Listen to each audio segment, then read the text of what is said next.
imagine, it's possible to create them. So for me, traveling is always kind of like a way to explore myself better, especially when I'm stuck. I have just one life. It's up to me to decide what I want to experience and what I don't want to experience. So I feel like everyone has a choice, and my choice to always focus on joy. It's the story you're telling yourself. When you're saying to yourself, I'm the winner of the world, it doesn't matter what other people say. I'm not attached to yes or no. I know if I will continue to ask, someone will say yes. And I need just one yes, and that's enough. We forget sometimes to be kids again. We just become too adult, and we forget to wake up that kid sometime and ask that kid, what do you want to experience? The money will come naturally. The thing is, when you have a passion and compassion, money always coming. I don't focus what I don't have. I focus what I have. So I didn't look for the excuses. I look for the solution. Aisha, thank you for coming on our podcasts. Would you mind in just a few sentences tell the audience who you are and what you're about? Hello everyone, I'm Aisha Makara, artist, author, and entrepreneur. Right now I'm based in Portugal, Lisbon. It's my home here, it's my base. And I travel more than 70 countries, and I continue to travel. I really love traveling. It's my passion, and I'm addicted to traveling. And so I feel like everyone has their own way of expressing ourselves to the world, and my expression is art. And started to write more books and actually get myself out with a podcast and more things. You sent your artwork to space on a SpaceX mission. Yes, it's in my art.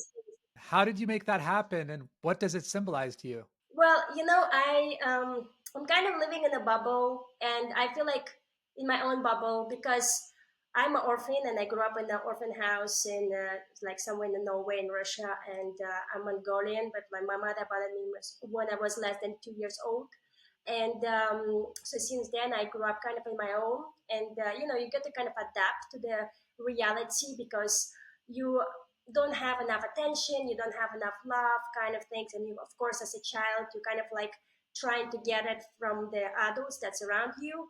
And in reality, one day I just give up on that and started to kind of like create my own world. And first it was like go to the nature. I always run away from the orphan house, and they always getting me back. So it was like a whole process of running away, come back, running away, come back, and that's how I started to kind of develop my freedom, or like the idea of the freedom as a child. So first I was exploring everything by myself, and when we started to go to the school, it's completely different reality. So I love to learn, I love to read books. I started to kind of read a lot, and I started to spend a lot of time in the library and started to create more of my world that I started to live in, and I started to create more things. I was always like having many ideas the way I want to live my life. Is that when you got into making your own art as well, when you were at that stage? Yes, that's the story of like how I started to create all these different dreams and different ideas of living my life. And when I was 10 and we started to have geography class, I was started to say to everyone like, I'm going to travel around the world. I'm going to live in all these countries and all these places. And I kind of like have these ideas that I can do it, and I can live it. So eventually, I finished the school, I went to the university, but it was also whole challenging things. And but the point is, I live my dream. Eventually, I moved to Norway as a exchange student, and after I get a job as engineer, and here I am, like having a new year in Times Square, in a very nice place, and I feel like I'm a winner. I'm a winner of the world, and that's how I understood all my dreams, and whatever I imagine, it's possible to create them. So for me, traveling is always kind of like way to explore myself better, especially when I'm stuck. I use the traveling as an opportunity for me to kind of get over myself and see the situation in a little bit different perspective, and it helps for me at least. So one of the days when I was working in Miami, and COVID happened, and I started to work with the kids. So kids give me a lot of like different ideas. That's how idea of sending my art to the space come over and send myself to the space. And I send my art to Elon Musk, Jeff Bezos, and Richard Branson. And I asked Elon Musk to send my art to the space. Did you send it to them directly? So to them directly as individuals? Right. I just created artwork and I just send it to their offices, to their head offices, and with a letter like asking to send my art to the space and send me to the space. I asked Jeff Bezos and I asked Richard Branson to paint his rocket that he's sending tourists to the space. I was living in a van at that time, like a hippie. I went from the festival to festival, was completely independent. And one day my van was broken in, and absolutely everything was stolen from me. So I was like, was nothing. I asked for support in hippie community. I started to go from the festival to festival, and after like working there, because it was not easy to get a normal job with no documents, I got to recover first, and I got to make money to go to recover my documents and my stuff. So it took me a time to kind of like do that. And the same time, the opportunity after months after this happened, the opportunity to send my art arrived, and I took that opportunity because even so, I didn't have any tools, nothing in that moment, no phones, nothing. I just asked for support of people around me, and I'm telling this is connected to my dream. I went from the interview, I signed up the contract. I created artwork, I sent it even so like I was in a festival. It's no internet, nothing. It was just a 1 week deadline to create everything and send it. I made it happen, and I made it happen. And I said, this is lifetime opportunity. If I get in, awesome. And if I'm not, it's awesome too. And at least I made this effort, I create that effort for myself and I move forward with that. So I didn't look for the excuses. I look for the solution, and so I think like every time in my life, at least when it connected to my dream and the things I want to do, I always do like create these things towards that, like thinking how I can get there, and instead to like, oh no, I don't have, like, I don't focus what I don't have, I focus what I have.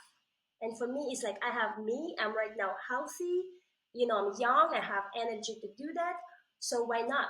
And that's a kind of my approach to life. It's like looking for opportunities and look at everything as a way to improve and way to grow. And like no matter what's going on happen in your life, you get to always look for the beauty in life, look for the like how I can be better, even so the situation happened. Yes, it's I'm not alone. In the same time, you feel sometime alone when this situation happened.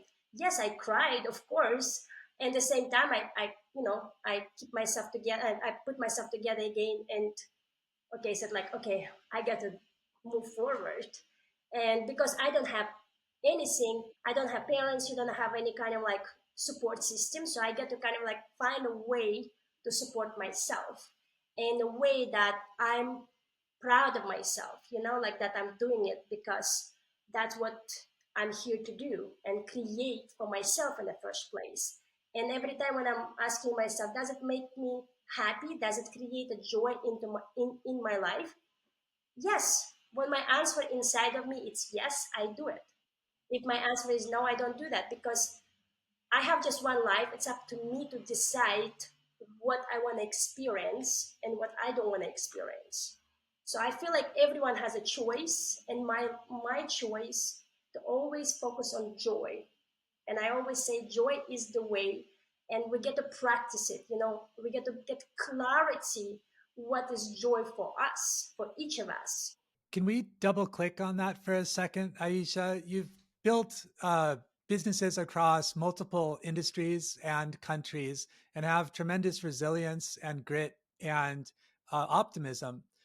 What's your advice? I mean, you mentioned some things, but like tangibly, how can someone who's afraid to start or stuck in that kind of the valley of fear, how can they like practically focus on joy and dream their way out of their situation like you did through art? It sounds like. How could you maybe give one or two pieces of advice for how someone could start if they lack capital or connections?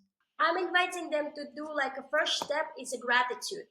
Do like a gratitude journaling. For example, be grateful for the thing that you have already. You have your health, appreciate the thing that you already have.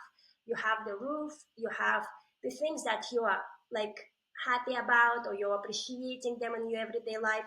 Just write 5 things every day what you're grateful for. And when you're going to sleep, appreciate the day, what your highlights of the day, like write them down. And every time, like, I also invite people to do journaling, like writing your feelings and emotions, why you're going through this, why you like going through these programs or patterns. And meditation, for me, meditation, it helps. Like, it doesn't need to be meditation like listening. Meditation can be like walking, 1 hour, 30 minutes, running, like kind of like being in the fresh air. Give yourself this opportunity to look at your life as a gift, and look at your life as a way to improve something. If you don't like something, you have always opportunity to change it, and understand the way you want to change it. Do you want to change like slowly? So write down the things you want to change in your life. So always have a vision board, for example, so create your vision board and make your priorities why you want to change, and make these small steps. For example, if you want to travel and you haven't traveled, start to travel like a little bit outside of your own neighborhood. Go and get know like other places around. Just start at something small. Do like 1 day trips, or like a 1 weekend. Not do like a whole like 1 week or like 1 month. Do small steps, because if it scares you, you think about money, or you think about like many other things that's kind of stopping you. Think about what you have now and what you can do what you have now. That's how I kind of like, my approach is gratitude. I always practicing gratitude. I'm always do journaling, and I do meditation. But my meditation can be like just listen to the meditation in the morning or in the night, or walking outside and just kind of appreciate the things that I have around me, like the ocean, the city that I'm living, the my friends. You can appreciate so many things, like your health. And I'm feeling like people forgetting to appreciate things that they have now. Yes. Yeah, we're very kind of focused on what we do not have, or maybe what we want, not on what we do, unfortunately. I think there's a balance to be struck there for sure. There's a couple of questions that came up as you were sharing that excellent answer. I guess first, with the vision board, why does that work? I've heard vision board. People, I think, know what a vision board is, but maybe in case anyone in the audience doesn't know, can you describe what a vision board is and why does it work? For me, vision board is like just writing, like just creating. It's like imaginary. You're just using your imaginary. You're not like focusing on how and when, and like you don't question things. You're just creating of your imaginary. And I feel like when you're using your imaginary, the universe or whatever you believe in, source, is always working together with you. And it's, you get to also work on surrender and trust to the process that yes, I'm here to live it up. I'm here to create this reality for myself. It's no limitation the way you can create it or the way it can come into your life. Just be open, continue to enjoy your life, like learn to enjoy absolutely each day. I call it like the good, the bad, the ugly. You get to enjoy all of it, because this is life. You cannot like change some things. You can change the perspective and the way you act towards that. That's why I'm saying gratitude is one of the ways, and appreciating things, because you cannot, have a pleasure without pain. It's all go together. Everything is go together. Sadness goes together with the happiness. Like everything is connected. So like appreciate all of it and understand that clarity on your joy. What's joy for you, and filter it, because you have just one life, and that's the things. When we understand we are creators and we can any moment change the reality we want, because we're powerful creators. So just get clarity on what you want to create next in your life and why you want to create.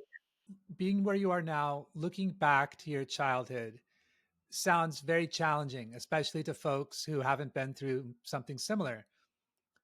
What are you grateful for now? Putting that kind of gratitude to the test. When you look back to your childhood, what are you grateful for? That I took opportunity, that I believe in myself. Even so, all people around me were not believing in me and like kind of look at me like as let's say as a bad person, you know, and I felt like I can achieve my dreams.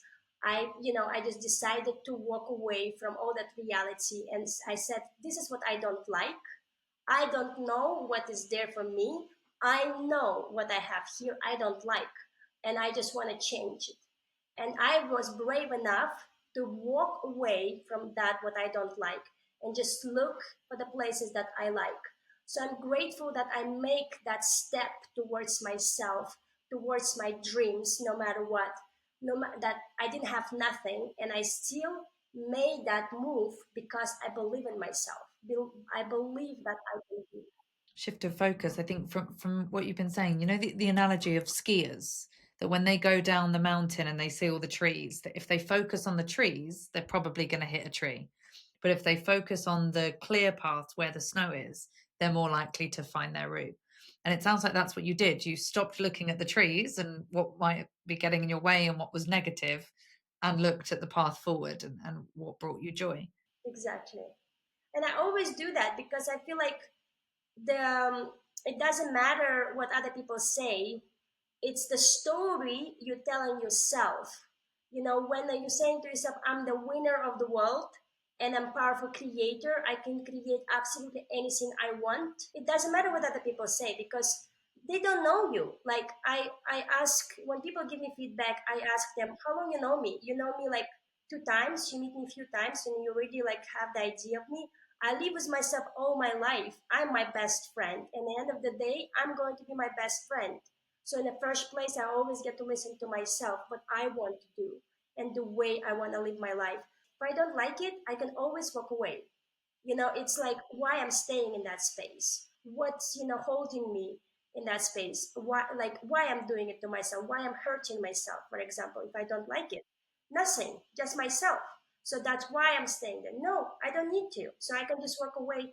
Even so, I don't know where to go, but I know it's better for me to do that than to stay there and continue to hurt myself. I decided to be with people who are the same level like me or better. And it's also like a choice because I want to learn from the best. I want to learn from the people who is here to guide me, and it's so easy to be with these people because they're so kind, they're so nice like me. They like want you to well. You really feel that they want you well. The people who push you down, they're not happy with themselves. They don't want you to succeed because they are not successful. They don't know what success is. And I feel like it's everything is mindset. It's like mindset. When we have successful mindset, it doesn't matter what we started to do, we're going to achieve success. And we're going to be very good at this because we believe in ourselves. We have a confidence. We're not afraid to be stupid or like asking questions and be curious and learn as much as we can because we have successful mindset. We're learning and we're very honest to say, I'm new here. I'm a new in this field. I want to learn as much as I can. So I show up in the first place for myself. I'm doing it for myself to show up and continue to show up because I'm curious to learn as much as I can. For people who are afraid to take up space, they're afraid to walk away, or they're afraid of what other people might say to them or about them behind their backs, what would you say to them? How do they become their best friend? How do they feel confident? Like I would say to the people, do your best. Don't make assumptions. Always ask questions. Don't take anything personally, and and be like authentic yourself. Like learn how to be authentic yourself. Don't be scared to be yourself because like I feel people are scared to be themselves because they are afraid of other people's opinions or like whatever. And I'm saying you get to ask yourself like why I'm doing it to myself, why I'm not living my true potential now and expressing myself now. Like even so, sometimes it's scary when you're vulnerable. When I had the situation with my van and stuff, it was scary to ask for support. and and trusting to the process that other people want you well. And now I'm not scared anymore to be vulnerable. I'm not scared anymore to ask for support when I need support. And I'm not attached to yes or no. I know if I will continue to ask, somebody will say yes. And I need just one yes, and that's enough. And that's why you cannot give up on something just because you get first no. You get to continue asking for your yes, and universe will reward you because you don't give up on yourself. And many people, when they get a first no, they don't continue to walk and ask for yes. Is that the matrix? When you hear a no and you shut yourself down, is that the trap that we end up in?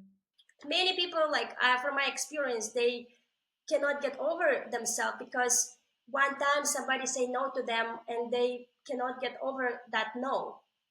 And for me, like, it's normal to get a no. For example, it's like how you can like experience things if you don't really push yourself towards that.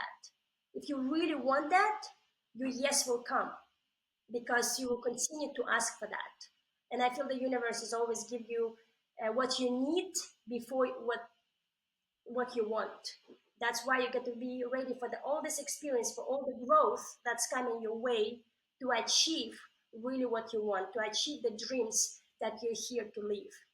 It comes back as well, Aisha, to a theme that you've talked about a lot now, which is the choice. It comes down to a choice in whatever it is we're experiencing. My mom always taught me that if there was something I didn't like in my life, I had three options. I could walk away from the situation. And you mentioned that there are times where you say, this isn't for me. I take myself out of it. I can change the situation, whatever that might be, or I can change the way I feel about it. All of those are about how I choose to go ahead. And I'm not saying it's easy, but it's a choice. And it sounds like you're very practiced in knowing that you have the choice and then making that choice that's right for you. For people that feel like they're pulled in different directions, right? I've got this job and I don't like it, but I've got bills to pay and it's going to take me a lot of time to do this. And my parents or my children or my friends or my whatever, they don't believe in me. What would you say to them to really help them shift their mindset? Well, many of my friends is like from my student years, they having safe jobs, and they working as engineers, and they still have this 9 to 5 jobs because they feel comfortable. And we talk about that because we know each other for like last 20 years. And I said to them, like, they very admire me, but that I'm going and living my dreams and living the things I'm living. And the same time, they decided they have the same conversation. Oh, what about my kids? What about my husband? What about my friends? What about my mom and dad? What they going to say? Because the thing is, what I learned from the successful people who achieve like a great success in the life, they know that, for example, their mom would be worried when they started a new business. So they say to the mom, I will block you for 3 months because I know you're going to be worried about my next step. And I don't want to talk to you. I want to focus on my business. I want to focus on this thing that I want to do for 3 months. And they don't talk to the people that they know in the environment is not good for them, for their growth, because they're going to worry, they're going to put so much pressure on them, like, because they're scary, and it's normal. And when you started something different, something new, many successful people, they just like kind of like rounding that, and they just keeping the people who will lift them up, and they kind of like stepping away, stepping away from the people who doesn't want them to lift them up. And they do it consciously. Why? Because they know it's for the good. Because in the end, everyone will be happy, but that's 3 months or whatever time they decided, or 1 month or 2 months, they decided don't talk to these people. It's their choice because they know they get to focus on one thing. And that's why, like, when I'm saying to my friends these things, they say, no, I cannot do that. I said, because you're very attached. You're very attached to the reality you're living in. And this reality doesn't allow you to grow. You're just staying in your comfort zone. And you always will be in your comfort zone. And it's just a choice that you decided to live all your life. It's a choice as any other choice. If like you decided to be successful and you you describe the success for yourself and the level, like, okay, making money, or be like top of the manager, I don't know, maybe like in this organization. So sometimes you get to take that step, you get to make that step to achieve that success. And maybe that success is not going to be for life, maybe it's going to be just for 1 year, 2 years, or 3 years, you don't know. The point is to be on top of the mountain. Sometimes it's challenging, you get to deal with so many other things, so many responsibilities, so much time that you get to spend on someone else, and take care of someone else. And sometimes you don't have time to take care of your family, because just like you get the priorities, what you want to do. And this is what my friends decided. They don't want to be on top of the mountains. They choose to be with their family and with the kids all the time, because that's what their choice is. They're feeling happy to be in that comfort zone. So everyone decided what they want, because it's all like, I call it the cost for everything. It's like, if you're going to be too successful and making a lot of money, you will not have time for your family and kids, because you will be always busy traveling, doing a lot of other things for others. And many times it's not rewarding. In the end, maybe it will be not rewarded the way you want to be rewarded. You never know. I think too, when you're looking at others, you see a stationary image, like a photograph, and you don't see a fluid, which is how it is in reality. You're always learning. You always don't know enough, and that's both a blessing and a curse, because you're never done. You are in my coaching class that I'm taking right now. They say you are becoming. You're just constantly becoming. And so, yeah, I like the way you put that. I also think of everything as a trade-off. That you can't have it all. You just have to choose what you want, how much of it, and you have the ability to change your mind with new information as well. So, with all of you've done so far, which is incredible, what's next for you? Are you looking ahead, or are you like? Could you just describe what you're thinking for the next few years? Yes, I'm right now going to do the yacht master. Like I'm become a sailing. I'm spending a lot of time on sail, like learning about sails, and I get a license. My goal of this year become a captain, because I want to do like sailing around the world. And that's kind of, I want to go deeper, learn as much as I can about that. Yes, I can just buy the boat and I just kind of like learn on my own. And I decided to go more like through the school and screw like take some time to like learn with others, and kind of like make that um, more like knowledgeable for myself, like the way I want to interact, and the way I want to learn, and the way I want to like see how the things works inside, instead to just create it on my own and just like learn on my own. I want to like be more like in a group, and I feel like it's more fun to do that in a group of people and learn together. So that's kind of my most next step. I want to like involve more with other people instead, and create more with other people, and dream with other people, like create more like a businesses, create more like non-profits. I already have two non-profits, so I would like to grow in that area more, getting know more people, and create more like retreats and gatherings and something like that for next 10 years, because I feel like it will help me to understand uh, how I want to grow in the society, or like be part of the society, more like mindful, because I think we need more leaders in the world, and the leaders that we have right now, it's not enough.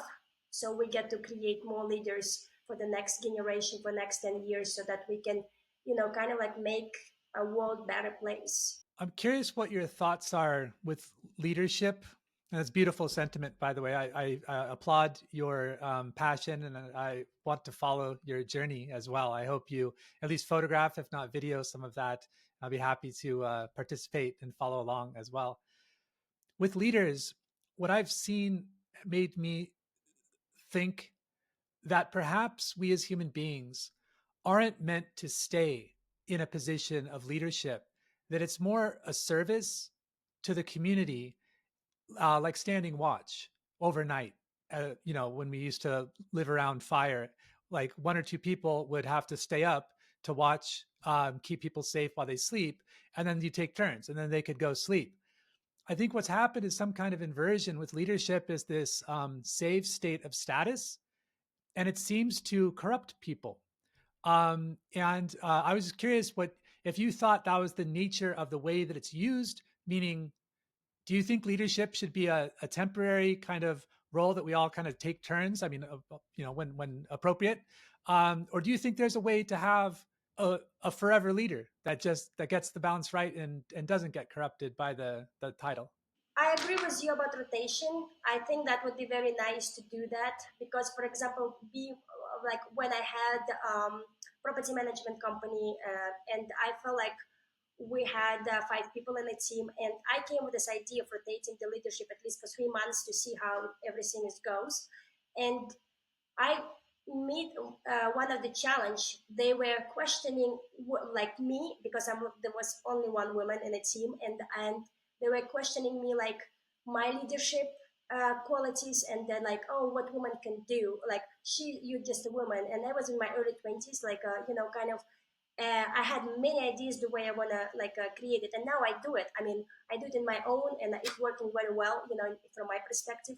And but that time they didn't allow me because they were just doing one person was doing everything and kind of like leading everything, and we just get to kind of adapt to that leadership and I was disagree with some things, and I of course I'm always have like opinion when I disagree about something, and that was create more conflict than create more like frequency of conflict instead to create a solution. And I understood from that perspective when we started to make more money and the business started to thrive more and more and more, the guys, the boys, they entering more ego, and they started to kind of money is actually make them the more kind of like um, assholes, I would say, because they started to make so much money. They started to go spending money on, I would say, like on on some different things, or hookers and drugs. I would say like this, but like and they're young as well. We're all the way in our 20s. And when I comment on something like that, and I telling them that was not the purpose. Purpose was to grow and like actually like grow like more like in a healthy way. Not this is not healthy, and so like I was commenting, and eventually they decided to get me out, because it was just a friends, and they said, "Oh, Aisha has too much opinions, and she's like trying to teach us how to live and something like that."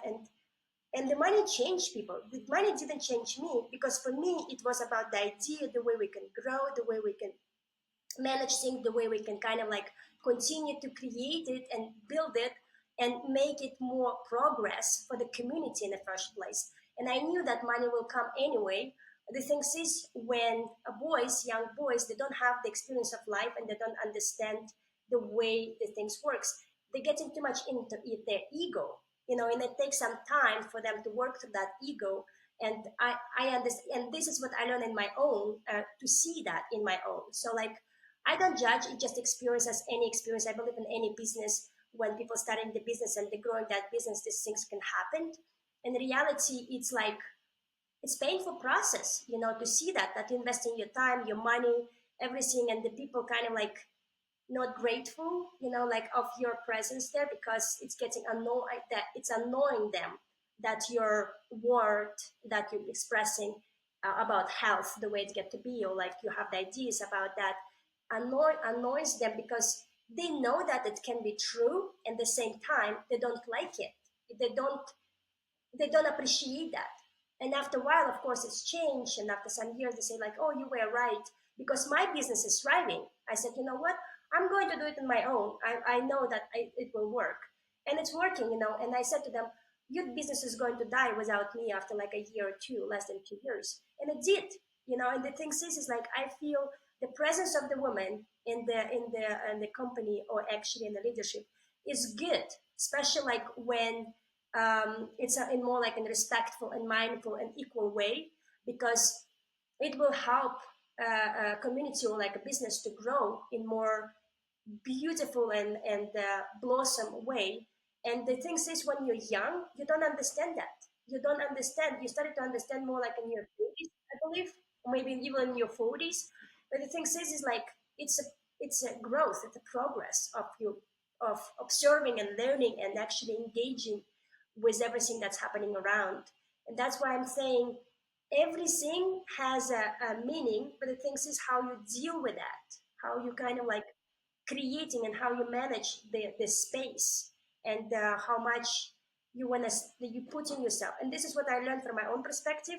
I said to myself, I'm an altruist in many ways. I do it because I'm passionate about that in the first place. And I'm doing it when I have the passion towards this idea, I will do that. It's not, the money will come naturally, always. The thing is when you have a passion and compassion, money always coming, and the thing is how you manage it, the way you get to manage the clarity, the way you're expressing yourself, the communication get to be there from the beginning, and respect, that you get to also work on respect. That's why I feel like now the nonprofit that I'm creating or like I'm working with, we have respect, and we always have opportunity when we have a group call, sharing our vision, how we see the next 5 years of our nonprofit, how we see how we want to grow, what we want to do, and each of us listen to each other. That's what I like, because it's people more mature, and that's why like you become also more mature by evolving, growing, and doing your things, and people respecting you because of your opinions, because you have the value. People who has experiencing, who created something, who built something, who wrote the book or done something in their life, they appreciate other people when they have a solid opinion about something. People who haven't done anything in their life, they will always comment, they always complain, they will always say something that doesn't make sense. That's what I came to the point. And people who has done something, they're always there to be also altruistic and build something that matter. Because while we're here, we are matter. We create the matter. Yeah, that was deep. That it's a different, like I resonate with a lot of what you said. I use sometimes different words, but I think there's a lot of overlap. Becky and I have spoken before, and I say, I think the universe is fair. Sometimes you don't see it like in the moment, but like broadly in the macro, it balances out. And a lot of what you said definitely resonates. Could you tell us about your book? So I read my book after like I learned that all my dreams become true when I moved to Miami, and I want to be 2020. I want to be artist and art basel. And 2020, because of COVID, it didn't happen. It happened in 2021. And I realized that it doesn't matter what I do when I set up my mind and focus on that. I just work and everything. I'm just learning on the way. Everything is happening in a natural way, as you say, like a universe is just rewarding you because you're just working towards that, and you kind of like have a image, or like you have like a picture of it.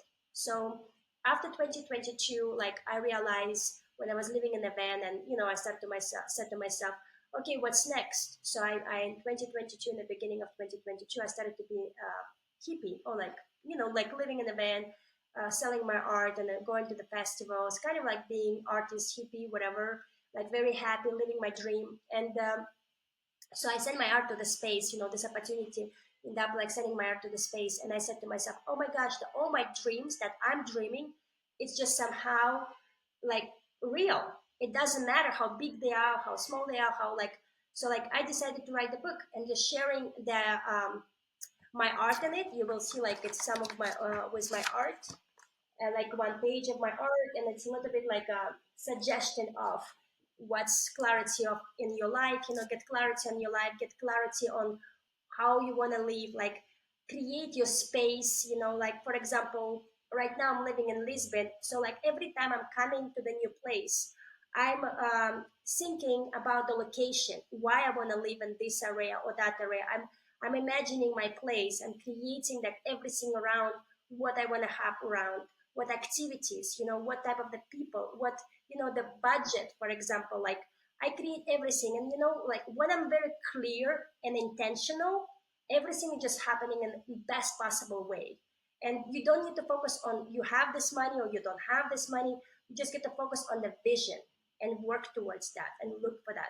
The money and everything will come, and because this is what you want, and universe or God, whatever you believe, or source, providing with all necessary things, the other things that you need to live what you want. So in my book, I just share different ideas like meditation, why it's important to meditate, why it's important to set up intentions, why it's important to be clear with your vision, why it's important to be strategic, why it's important to like continue to I call it like manifesting things, get like through the meditation. Why it's important to read like a hardcover books, for example. It's also like a touch, it's smell, and it's like for me, it's everything is about experience and really like living with your heart, like because brain is protecting us because of the programs that been given to us, or like we grow with that, or like it's protecting us. Our heart just have feelings, so our work here to listen to our heart. Yes, it's scary. Yes, it's like you don't know. That's what why you get the trust to unknown. That's what why you get the trust to the process. Yeah, also writing in my book, because you don't know, and it's still there for you. And at the same time, believe life is a magical gift. You cannot even imagine how magical life can be when we open towards that and create your life. For example, my life is about fairy tale, adventure, and comedy, and everything what I create, it's kind of like happening in that way.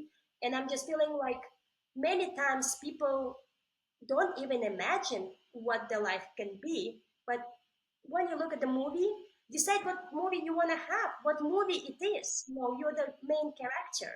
There's this movie I keep recommending to Becky called Auntie Mame. It's from like the 50s or 60s. And there's a quote in there I love, which I think you'll resonate with. And the lead character is Mame. And she says, life is a banquet, and most poor suckers are starving to death. I like Walt Disney, for example. He used to say, if you can dream it, you can do it. And now we can live in that Walt Disney dream because he created what he created. We're still enjoying it.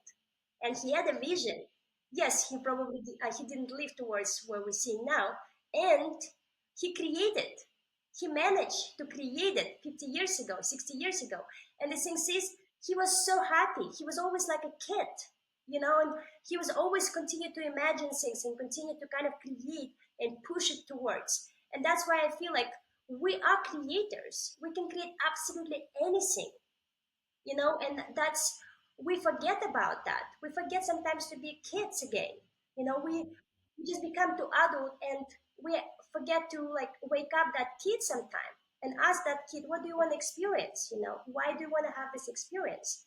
So like playfulness, we don't play so much. We're like too much in the boxes. We get to play more with each other, have fun. And we forget, because when you look at the playground with kids, it's so much going on in the playground. Kids like fighting, kids are crying, kids doing everything. And the funny things, when they're fighting with each other, 5 minutes later, they're hugging each other and they say, "I love you. Let's continue to play with each other." They don't have the same idea like adults do. Like adults fight one time and they don't talk for months, maybe years. And I'm just asking, like, why people do that to each other? Why they punish themselves in a way that it doesn't it doesn't create more beautiful things in the world that we can do actually. And more faster we get over ourselves and continue to play with each other, I think world is going to be more beautiful and more joyful. That's beautiful. And that's probably a good place to end it. Where can people follow you? Where would you like to direct them, Aisha? People can follow me on my website. It's Aisha.today. It's AISHA.today, where people find my art, what I'm doing, about my book. People also can find my book on all platforms. Just Google it, Aisha, Joyful Living Guidebook by Aisha Makara. And, it's on Amazon, in all Amazon platforms. And I'm also having my mentorship program, that 3 months, 6 months, and 12 months program about joyful living, where I'm like kind of guiding people towards their dreams and the clarity on the dreams and why they want to, live that dream. So I have that, and it's also on my website. And I'm also developing my online program right now. It's called Joyful Livings, and it's on my website, joyfullivings.com. So where I'm sharing like its online program about also joyful living. Wonderful. We'll try to put a few of those links in the chat or on the screen. And thank you so much for talking to us today and just sharing kind of some important messages with remembering the child within us and dreaming and looking at alignment and just living the movie that we want to live. I was just going to say, and joyful living as well, and that being a very core concept. Thank you, Aisha. Namaste. Yes. Thank you very much, guys, for having me. I really enjoyed the conversation. It was very beautiful.